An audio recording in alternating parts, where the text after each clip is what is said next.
Et nous aussi, on va ouvrir la parole de Dieu ensemble et continuer notre série d'études, de messages dans le livre des Actes au chapitre 13. Donc, je vous invite à ouvrir vos Bibles avec moi dans Actes au chapitre 13. Et ce matin, on va lire ensemble les versets 44 jusqu'au chapitre 14, verset 7.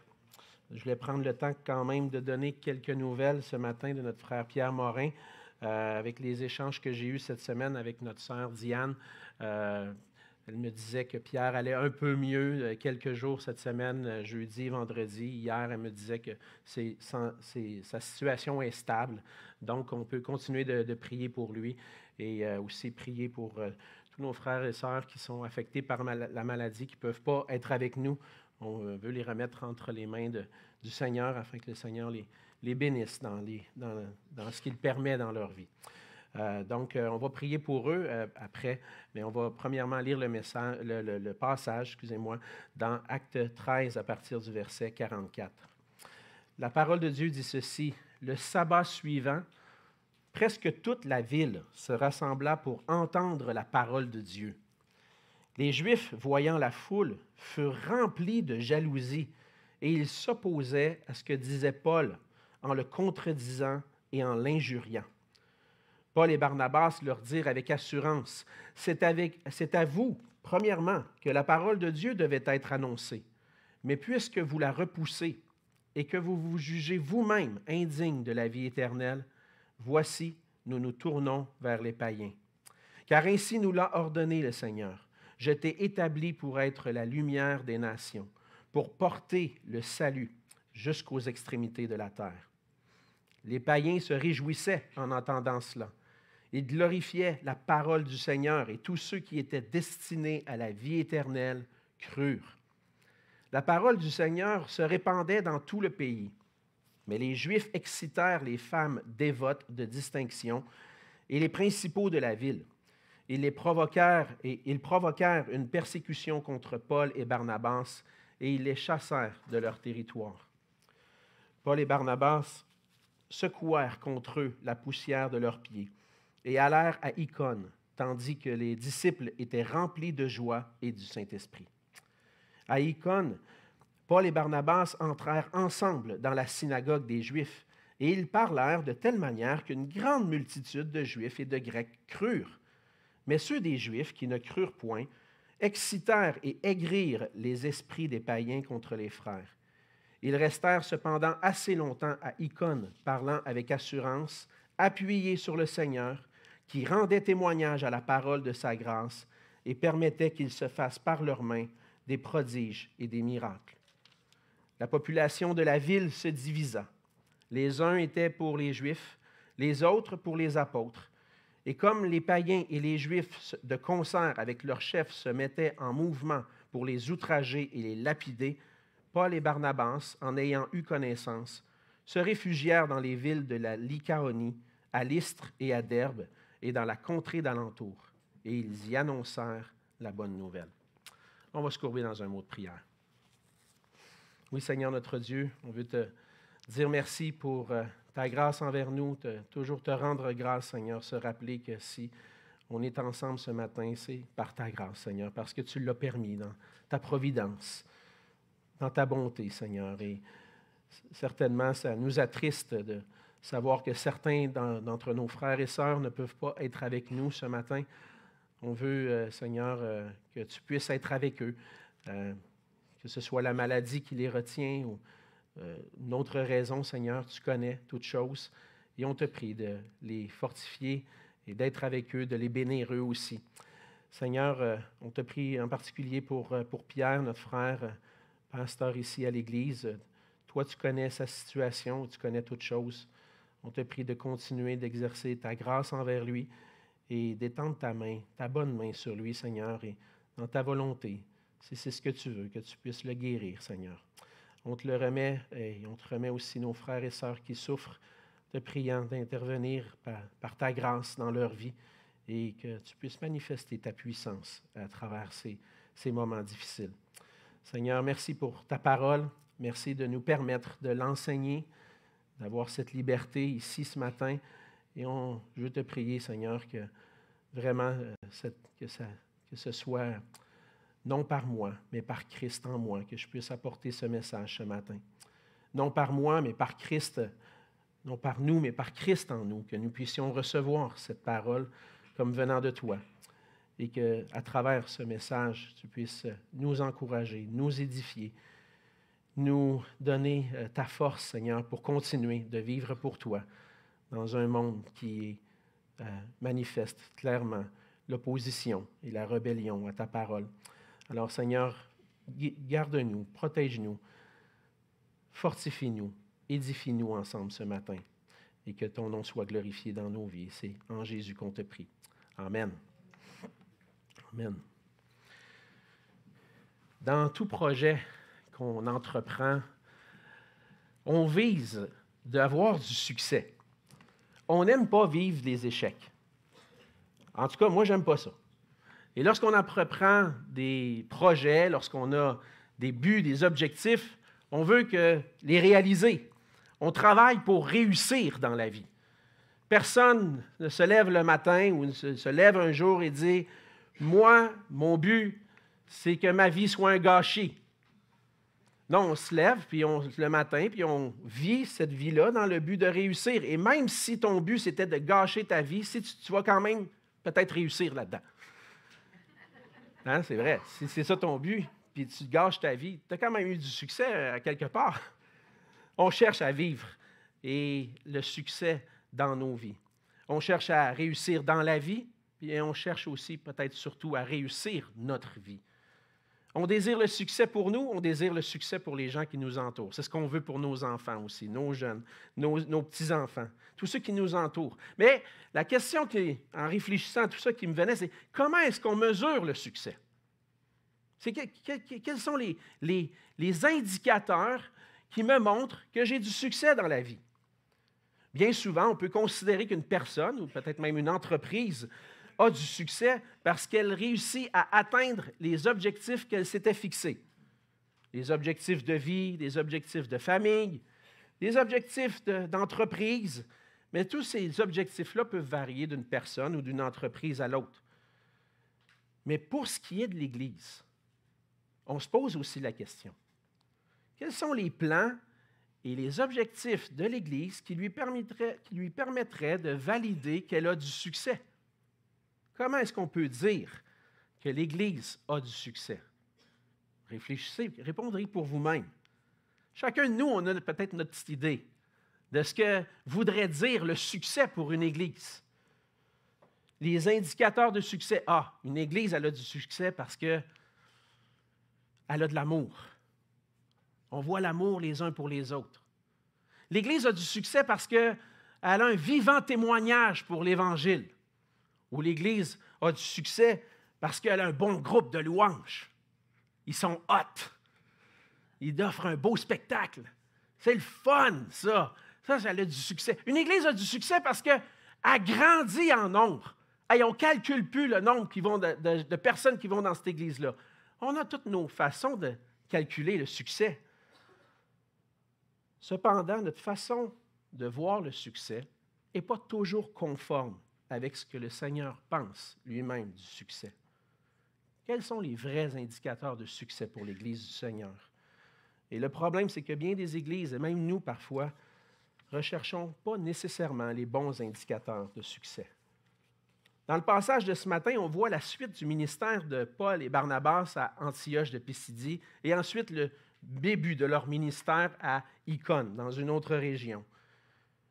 Après avoir été envoyés par l'Église d'Antioche, Paul et Barnabas ont passé quelque temps sur l'île de Chypre pour ensuite revenir sur le continent et aller en Asie mineure pour enseigner la parole de Dieu. Et à Antioche, Paul a eu l'occasion, Antioche de Pisidie, d'annoncer l'Évangile dans la synagogue.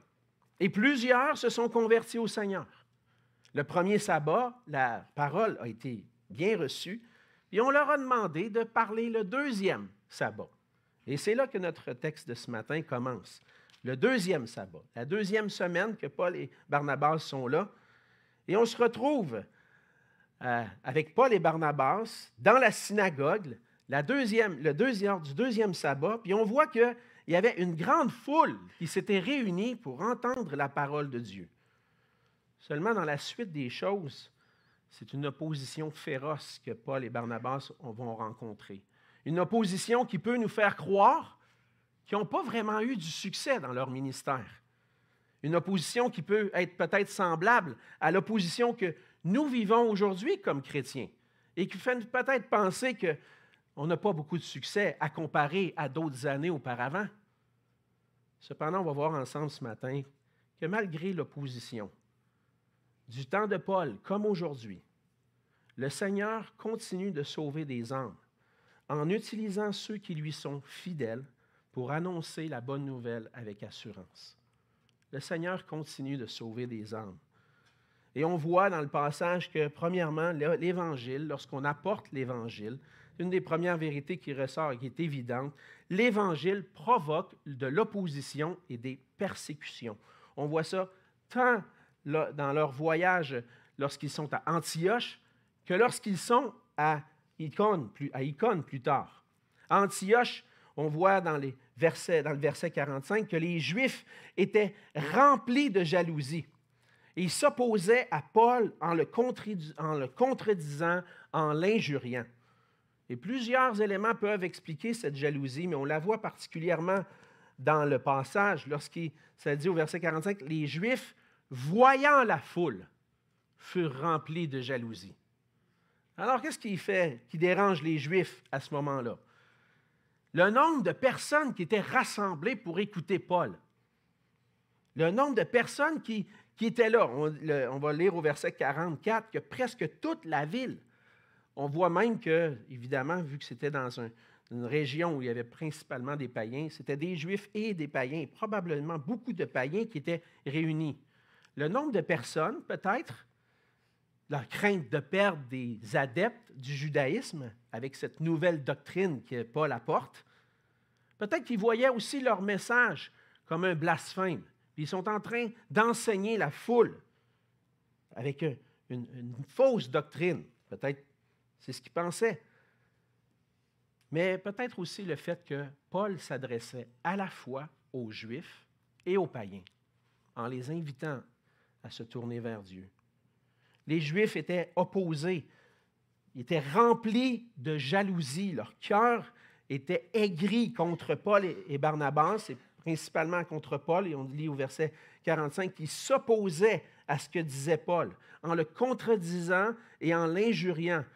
Ils le contredisaient probablement avec des arguments contre Jésus, parce que c'est ce qu'on a vu ensemble la semaine dernière. Le message de Paul à Antioche concernait une personne, Jésus-Christ.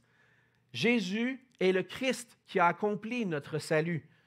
Et probablement que les Juifs s'opposaient en le contredisant, disaient « C'est pas vrai ton affaire. Jésus n'est pas le Christ. » Probablement avec des arguments du genre « on ne le voit pas, il n'est pas venu régner sur la terre. Parce que ce qu'on attend du Messie, c'est qu'il vienne puis qu'il nous délivre du pouvoir politique des Romains puis qu'il nous réunisse ensemble pour qu'on soit un peuple. » Probablement qu'ils contredisaient avec des arguments comme ça. Mais ce qui montre aussi l'animosité de leur cœur, ce qui était dans leur cœur, c'est qu'ils l'injuriaient, ce qui fait qu'ils lui parlaient d'une manière irrespectueuse, avec méchanceté pour le dédaigner, le dénigrer. Ils ont sollicité plus tard, même les Juifs, lorsqu'on voit plus loin, sont allés jusqu'à solliciter des femmes importantes dans la ville, des femmes probablement attachées à la synagogue. On dit que c'est des femmes dévotes au verset 50. Et les principaux, des chefs de la ville, pour chasser Paul et Barnabas du territoire. On n'en veut pas de ton évangile. On n'en veut pas de ta bonne nouvelle. Ils ont chassé du territoire, ils étaient opposés au point de ne plus vouloir en entendre parler. On ne veut pas entendre parler de ça. Et à Icône, ça a continué. L'opposition s'est poursuivie. Les Juifs, au chapitre 14, verset 2, on lit que les Juifs ils ont été excités, aigris. Ils ne croyaient pas, et donc ils ont aigri les esprits des païens contre les frères. Donc, ils ont sollicité les païens à s'opposer à Paul. Même qu'à Icône, on voit qu'il était prêt à les outrager, les humilier, même à les lapider. C'est ce qu'on voit à la fin du passage. Et Paul et Barnabas sont obligés de quitter, de se réfugier ailleurs, parce que leur vie est en danger. L'opposition des Juifs et de ceux qui n'avaient pas cru démontre une réalité qu'on retrouve régulièrement dans le Nouveau Testament, dans le livre des Actes aussi, et dont nous sommes encore témoins aujourd'hui. La bonne nouvelle de Jésus-Christ dérange et les gens vont toujours s'opposer à l'Évangile. On est dans les témoins de nos jours. On le voit, c'est évident. Vous l'avez probablement vécu vous-même au sein de vos familles lorsque vous avez cru à l'Évangile, cru à Jésus-Christ. Vous êtes arrivés dans vos familles, j'ai découvert le Seigneur Jésus, j'aimerais ça te le partager. Et mon ami, la réaction des gens, parfois, hey, fiche-moi la paix avec ton Jésus. Je ne veux pas en entendre parler de ton Jésus. Tu te prends pour qui, toi, dire que tu as la vérité? Hein? On le voit dans nos familles, on le voit avec nos amis, nos collègues, avec qui on a tenté ou peut-être partagé l'Évangile. Je me souviens des discussions que j'ai eues avec des collègues de classe lorsque j'étais à l'université. Oh boy, c'était animé. Je n'avais pas toujours la sagesse de bien répondre non plus à ce moment-là, mais c'était animé parfois. Mais il y avait, ça soulève, hein, ça soulève des divisions. Et quand on entend pas des divisions, mais des discussions avec les gens, c'est inévitable. La vision du monde des gens, leur façon de penser, leur façon de vivre est confrontée avec la vérité de l'Évangile. Et puis les gens réagissent mal parce qu'en général, l'être humain, chacun de nous, sommes par nature orgueilleux. Puis on n'aime pas ça se faire dire qu'on est dans l'erreur. Êtes-vous prêt à aller dire à quelqu'un, « Hey, si jamais je suis dans l'erreur, là, dis-moi-le. » Faites-vous ça souvent?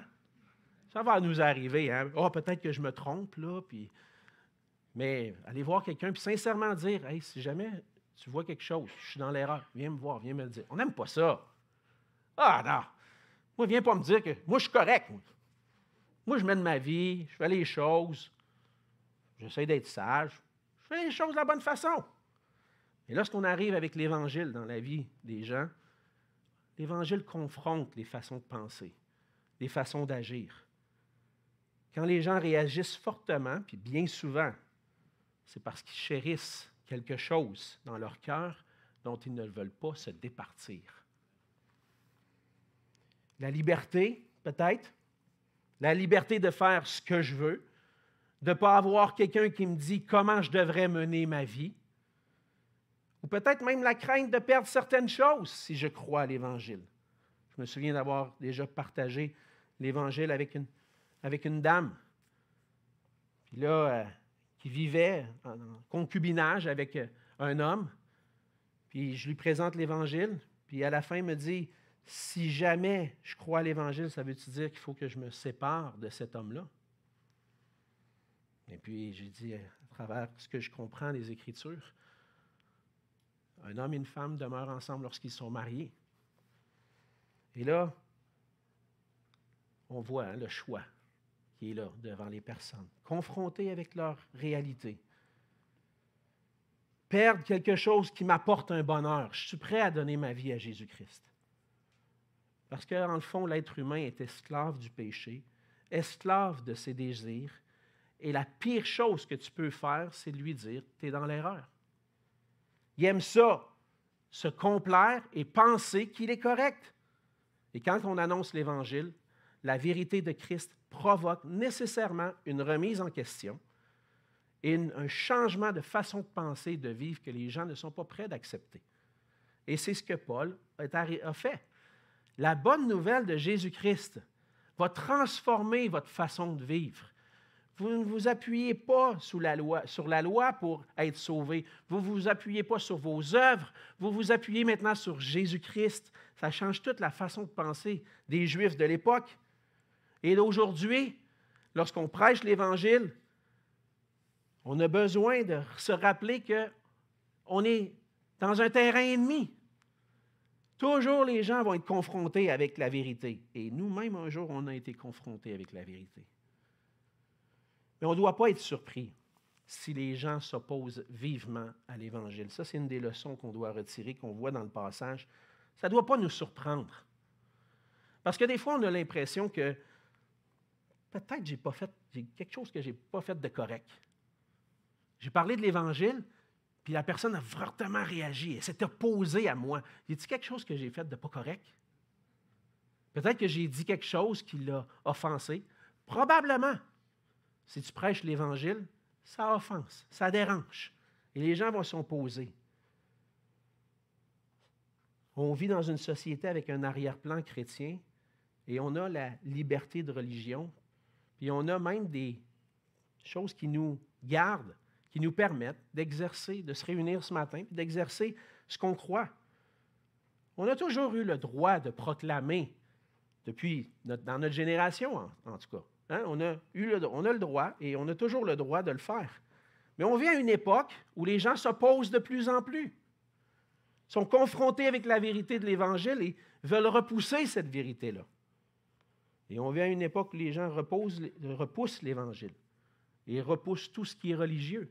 Vous m'entendez parler régulièrement avec cette histoire du Québec qui est une société laïque, avec la loi sur la laïcité qui a été adoptée en 2019, puis avec des changements même qui ont été proposés.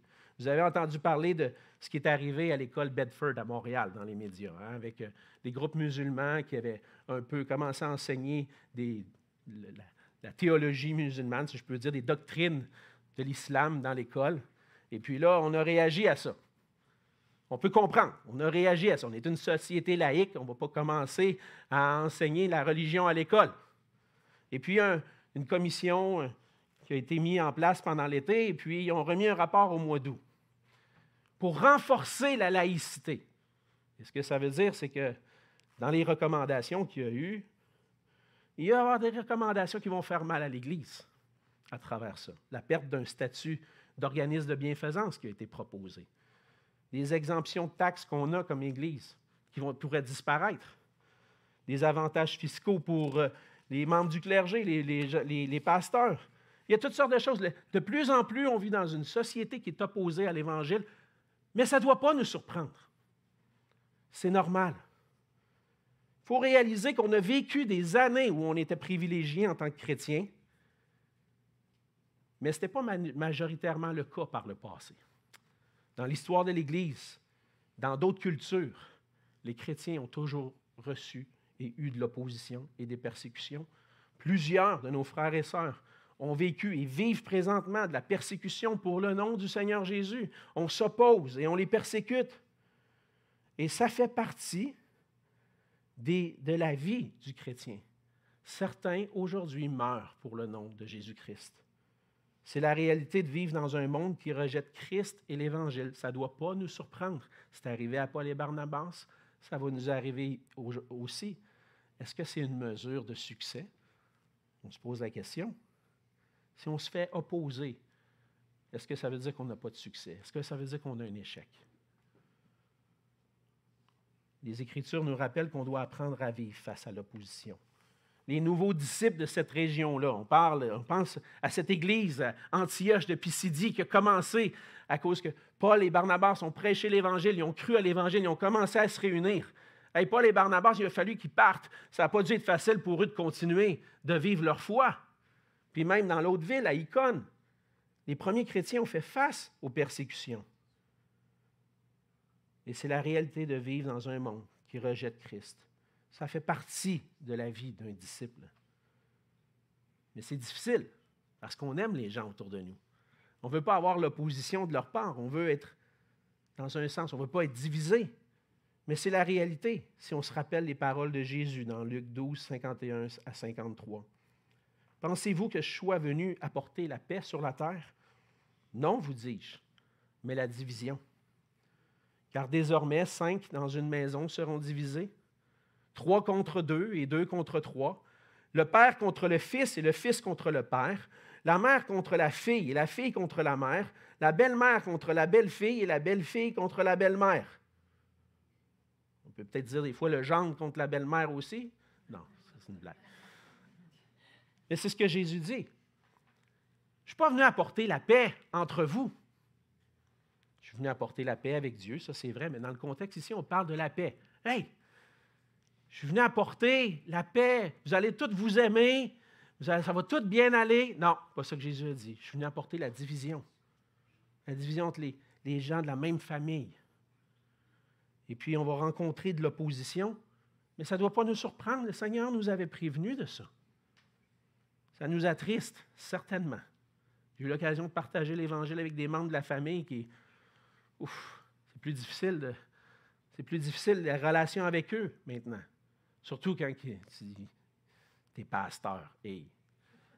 Tu vas dans les réunions de famille, je te dis quel pasteur, hein? On va aller y parler. J'ai peur qu'il me parle de Jésus.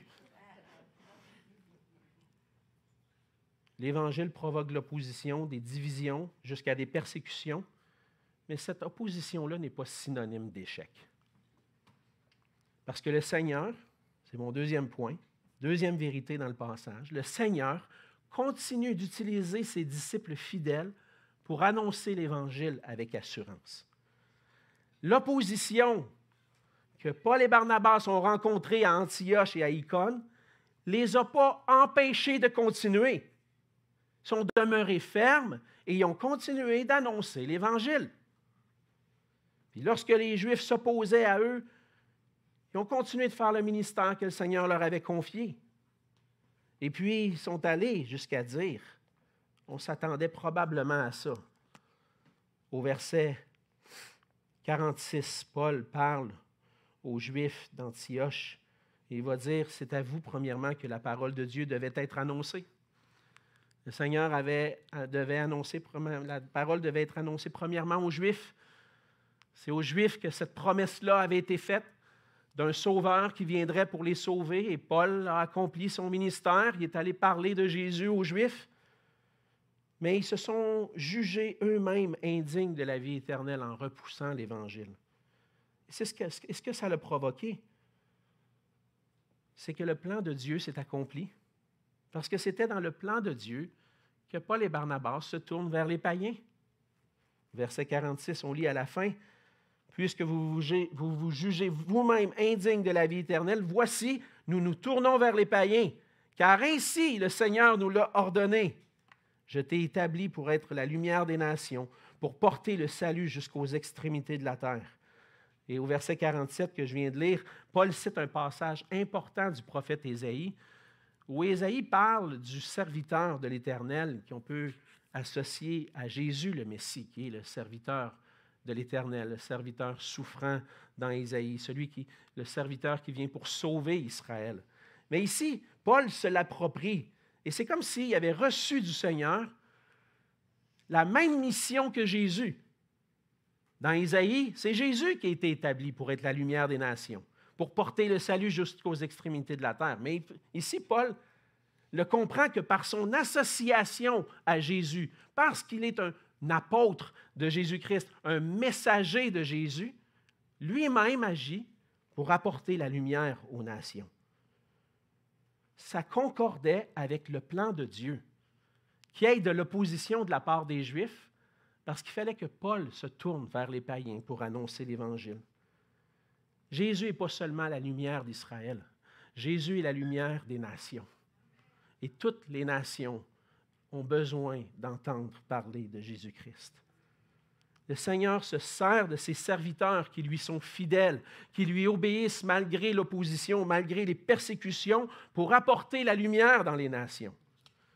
Et ce que ça a donné, c'est que Paul et Barnabas ont continué de prêcher l'Évangile avec assurance. Ils étaient confiants dans cette parole que le Seigneur leur avait donnée. Les païens ont besoin d'entendre l'Évangile. Vous allez y aller, vous allez annoncer. Ils étaient confiants dans le Seigneur, dans ce que le Seigneur avait promis d'avance et qu'il était en train d'accomplir, d'annoncer l'Évangile. Et qu'eux aussi avaient été choisis pour ce ministère, confiants dans l'appel qu'ils avaient reçu. Ça ne venait pas de n'importe qui, c'est le Saint-Esprit qui nous a mis à part pour aller témoigner. Hey, moi, je suis confiant dans la promesse de Dieu puis dans l'appel qu'il m'a donné. Je vais aller prêcher l'Évangile. Puis même s'il y a de l'opposition, je vais continuer. C'est ce que Paul disait. Au chapitre 14, verset 3, on voit que Paul continuait de parler, Paul et Barnabas continuaient de parler avec assurance, appuyé sur le Seigneur. Non seulement il y avait les promesses de Dieu qui s'accomplissaient à travers eux, non seulement ils avaient reçu un appel, mais le Seigneur les accompagnait aussi dans cette mission-là. Et aujourd'hui, on a besoin que le Seigneur nous donne cette assurance pour que l'Évangile soit annoncé dans toutes les nations. L'assurance que Paul avait venait pas de ses propres capacités. Ça ne venait pas de lui, ça. C'était par la force du Saint-Esprit, par la force de l'Esprit de Dieu, ils avaient l'assurance de parler. Et ils utilisaient les Écritures pour expliquer, voici ce que Dieu a promis, voici ce qui est en train de se réaliser. Et puis on doit témoigner de Jésus-Christ, comme les apôtres, en présentant la parole de Dieu, en nous appuyant sur le Seigneur et sur sa parole. Et c'est en s'appuyant sur la parole inspirée de Dieu, sur la conviction de la vérité de sa parole, et par le Saint-Esprit qu'on peut parler avec assurance. Le Seigneur a donné sa parole. Cette parole-là est vraie. Puis il me donne son esprit, je vais en parler. Puis je vais en parler même si je peux rencontrer de l'opposition, puis même si ça ne fait pas plaisir d'entendre. Je me rappelle, à un certain moment donné, j'avais eu l'occasion d'aller rencontrer un homme qui s'intéressait un peu à la foi, il y avait des questions. Et puis je l'allais rencontrer pour répondre à quelques-unes de ces questions, puis je lui ai dit, me permettez-vous de vous présenter le message de l'Évangile? C'est ce qu'il voulait entendre. Oui, oui. À un moment donné, j'ai senti que je l'ai perdu. Comme ça. Une seule vérité. Tous ont péché et sont privés de la gloire de Dieu. Je l'ai perdu. Je l'avais compris. Et là, je ne pouvais pas aller plus loin. Il ne croyait pas, il ne se voyait pas comme un pécheur. Mais appuyé sur la parole de Christ, qui dit qu'on est tous des pécheurs, je peux avec assurance dire la vérité, c'est qu'on est tous des pécheurs. Puis la grâce se trouve en Jésus-Christ. Et on doit s'appuyer sur le Seigneur pour ça. On doit s'appuyer sur l'Évangile, puis en étant rempli du Saint-Esprit comme Paul et Barnabas. Quand on est convaincu de la vérité, on peut se tenir debout pour la vérité. Puis on a besoin de demander au Seigneur. Parce que des fois, on va douter de la vérité. On va douter de la parole. C'est-tu vraiment vrai, tout ça? Je lis un paquet de choses sur les réseaux sociaux, des arguments de part et d'autre, puis des fois, je peux être ébranlé dans ma foi. C'est-tu vrai? C'est-tu vraiment vrai? J'ai besoin de demander au Seigneur, Seigneur, donne-moi cette conviction par ton esprit. Parce que c'est ton esprit qui témoigne à mon esprit que je suis un enfant de Dieu. Donne-moi cette conviction par ton esprit que ta parole est la vérité, puis que j'ai besoin de la porter. On doit s'appuyer sur le Seigneur pour annoncer l'Évangile avec assurance. Mais comment faire? On doit s'appuyer sur lui pour que nos âmes soient nourries par sa parole et transformées par elle. Je m'appuie sur le Seigneur pour que le Seigneur transforme mon cœur, pour me donner la compassion pour les âmes perdues comme lui en avait. Quand Jésus a vu la foule, son cœur était rempli de compassion pour des brebis qui sont perdues. Seigneur, donne-moi, par ta parole, par ton esprit, transforme-moi pour que j'aie cette compassion-là pour les gens autour de moi. Par ta parole, par ton esprit, transforme mon cœur pour que je sois plus mature dans ma foi pour être capable de résister à l'opposition.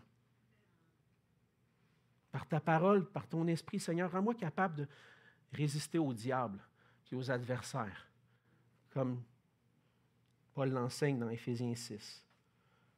La parole de Dieu nourrit notre âme, l'Esprit nous fortifie pour qu'on demeure ferme. Mais la prière est notre moyen aussi pour dépendre entièrement du Seigneur. Je l'ai dit souvent, je le sais depuis le début de notre série dans le livre des Actes, parce qu'on le voit régulièrement. Les premiers chrétiens s'appuyaient, avaient l'assurance parce qu'ils priaient. C'est la prière qui nous amène à une pleine confiance, une pleine dépendance. Ce n'est pas par mes propres forces. On l'a chanté tout à l'heure. Non par moi, mais par Christ en moi. Et si je fais l'œuvre de l'Évangile, ce n'est pas par mes forces, c'est parce que je m'appuie sur le Seigneur. Puis j'ai besoin de le chanter souvent, ça, presque à tous les jours. Non par moi, Seigneur, mais par toi qui vis en moi, pour que je puisse témoigner, résister. J'ai besoin de toi. On a besoin d'aller dans la prière et dire, Seigneur, je veux faire les choses par ta force. C'est dans la prière qu'on puise, puis qu'on développe une pleine confiance, une pleine dépendance à Dieu. C'est par la prière que le Seigneur nous affermit, puis nous permet de dépendre de lui pour notre faiblesse. Paul, ce qui est intéressant, c'est que l'apôtre Paul voyait lui-même sa propre faiblesse. Aux Éphésiens, dans Éphésiens 6, versets 19 et 20, il dit « Priez pour moi, afin qu'il me soit donné, quand j'ouvre la bouche, de faire connaître hardiment et librement le mystère de l'Évangile, pour lequel je suis ambassadeur dans les chaînes, et que j'en parle avec assurance, comme je dois en parler. » Hey, on voit Paul dans le livre des Actes, il a l'air courageux, prêcher l'Évangile, mais il avait besoin de la prière lui aussi. La prière des frères et sœurs aussi, la prière des églises. Priez pour moi. Je veux avoir l'assurance de partager de l'Évangile, puis de le faire connaître comme je dois le faire. On a besoin de la prière pour s'appuyer sur le Seigneur. Et lorsqu'on s'appuie sur le Seigneur, on voit que le Seigneur utilise sa parole. J'ai perdu le fil dans le texte. Oui, c'est ça, verset 3, chapitre 14, verset 3. Ils restèrent cependant assez longtemps à Icône, parlant avec assurance, appuyés sur le Seigneur, dépendants du Seigneur. Et qu'est-ce qui arrivait? Le Seigneur rendait témoignage à la parole de sa grâce. Parce que je m'appuie sur lui, parce que je dépends de lui, le Seigneur m'utilise, puis lui-même rend témoignage à sa parole. Même si on va rencontrer de l'opposition, même si ça va être difficile, on peut s'appuyer sur le Seigneur pour annoncer l'Évangile avec assurance. Et par sa grâce, le Seigneur va agir. Et quand le Seigneur agit, il y a du succès. Le succès ne vient pas de nous, mais de Jésus-Christ. La troisième vérité qu'on voit dans le passage, c'est que par l'Évangile, le Seigneur appelle et sauve ceux qui sont destinés à la vie éternelle. Verset 48 du chapitre 13, les païens se réjouissaient en entendant cela, en entendant que la parole allait être prêchée dans le monde, dans toutes les nations. Les païens on se réjouit. Ce n'est pas juste un salut pour les Juifs, c'est pour nous aussi.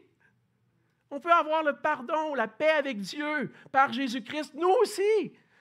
Ils se réjouissaient de ça. Et ce qui est intéressant, c'est que les païens s'en réjouissaient, ils glorifiaient la parole du Seigneur et Luc mentionne que tous ceux qui étaient destinés à la vie éternelle crurent. Intéressant. Par la prédication de l'Évangile, Dieu appelle des âmes à lui. Dieu appelle des âmes à Christ. Lorsque Paul et Barnabas ont annoncé l'Évangile à Antioche et à Icône, il y a des Juifs et des païens qui se sont convertis au Seigneur. Par la prédication de l'Évangile, ils ont pu connaître Jésus-Christ parce qu'on leur a apporté cette bonne nouvelle. Parce que c'est la prédication de l'Évangile que vient la connaissance de Christ. Et par l'action du Saint-Esprit, par l'œuvre de Dieu dans les cœurs, la connaissance de la vérité produit la foi. Romains 10, verset 17. Paul dit, « Ainsi, la foi vient de ce qu'on entend, et ce qu'on entend vient de la parole de Christ. » Les gens ont besoin d'entendre pour croire. Et lorsque les païens ont entendu parler de Jésus-Christ et du salut qui leur était annoncé à eux aussi, ils se réjouissaient et glorifiaient la parole du Seigneur. Et Luc fait cette remarque que c'est tous ceux qui étaient destinés à la vie éternelle qui ont cru. C'est ceux qui sont destinés à la vie éternelle qui vont croire à l'Évangile. On voit que ce n'est pas tous, mais certaines personnes qui ont cru. Pas tout le monde a cru quand Paul a prêché. Certaines personnes.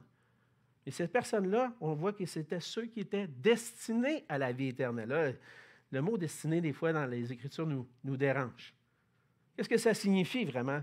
Bien, littéralement, le mot qui est ici, dans l'original, signifie littéralement destiné, ça veut dire assigner quelqu'un à une certaine classe ou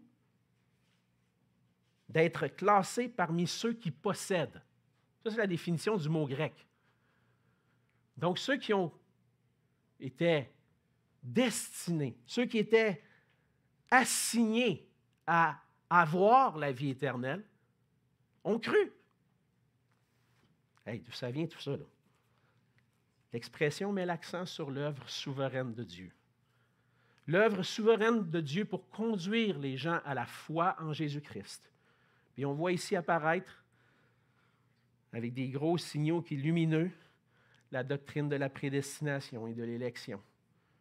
Le fait que Dieu a choisi d'avance ceux qui lui appartiennent. Si tu appartiens à Jésus-Christ, ce n'est pas à cause de toi, mais c'est à cause de la grâce de Dieu en Jésus-Christ, mais aussi à cause de sa grâce souveraine qui remonte à l'éternité passée, où Dieu a choisi ceux qui lui appartiendraient. C'est ce que Paul dit dans Éphésiens 1. En lui, nous avons été élus. Dieu nous a élus avant la fondation du monde pour que nous soyons saints et irréprochables devant lui. Il nous a prédestinés dans son amour à être ses enfants d'adoption par Jésus-Christ, selon le bon plaisir de sa volonté. En lui, nous aussi, nous sommes devenus héritiers, ayant été prédestinés suivant le plan de celui qui opère toutes choses d'après le conseil de sa volonté.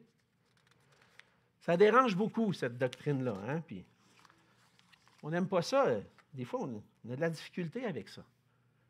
Es-tu en train de me dire, et je sais que j'ai des discussions avec des chrétiens parfois sur ce sujet-là, qu'il y en a qui ne croiront pas, qu'il y en a qui ne peuvent pas croire? Oh là, c'est compliqué. Dieu a donné à chacun des capacités intellectuelles en général. Il y a des exceptions. Des fois, les gens n'ont pas toute la capacité intellectuelle, mais il y en a, en général, qui ont toute la capacité intellectuelle pour entendre, comprendre, à voir que cette parole-là fait du sens, l'Évangile a du sens, mais la capacité spirituelle de placer sa foi en Jésus-Christ, ça vient de l'Esprit de Dieu. L'élection, c'est une œuvre de Dieu que Dieu a accomplie avant la création, par laquelle il choisit certaines personnes pour être sauvées, non en raison de quelques mérites qu'ils auraient qu'il aurait connu d'avance en elles, mais en raison de sa souveraineté, de son bon plaisir. Ceux qui étaient destinés à la vie éternelle crurent. Et par l'Évangile que Paul et Barnabas ont proclamé, Dieu a appelé ses élus, ceux qu'il avait choisis d'avance. Dieu appelle ses élus pour qu'ils viennent à Christ par la foi pour recevoir la vie éternelle. Jésus lui-même, dans les paroles de Jésus lui-même, dans Jean 6, quelques versets, « Tous ceux que le Père me donne viendront à moi. Je ne mettrai pas dehors celui qui vient à moi. Nul ne peut venir à moi si le Père qui m'a envoyé ne l'attire. » Il ajoute plus loin, « C'est pourquoi je vous ai dit que nul ne peut venir à moi si cela ne lui a été donné par le Père. »